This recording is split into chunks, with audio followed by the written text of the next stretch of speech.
waiter Alexander doesn't need eyes in the back of his head because he has the peculiar ability to turn his neck through a complete 180 degrees.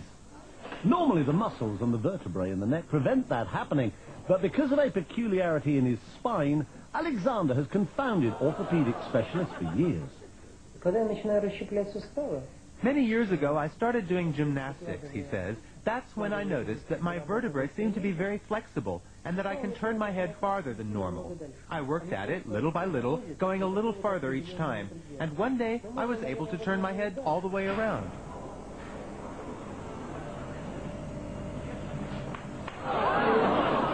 Despite the somewhat unsettling crunching of bones, Alexander claims to feel no pain, which is more than can be said for the people sitting behind him on a bus.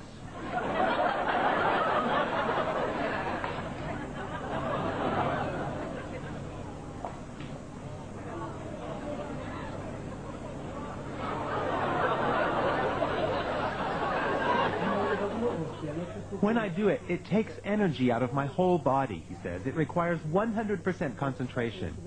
This may sound silly, I know, but in that moment, I don't feel like myself. It's as if I were another person whose body is filled with some kind of energy. I've been a radiologist for more than 30 years, he says, but I've never seen anything like it. Alexander is extremely flexible, no doubt about it. However, I suspect that it's a congenital ability. It's not something anyone could learn or train for. On the contrary, if someone else were to try it, they would surely break their neck. For me, it's absolutely normal and doesn't hurt at all. The fact that he can turn other people's heads as well, although obviously not as far, has encouraged Alexander to take his peculiar skill on a concert tour.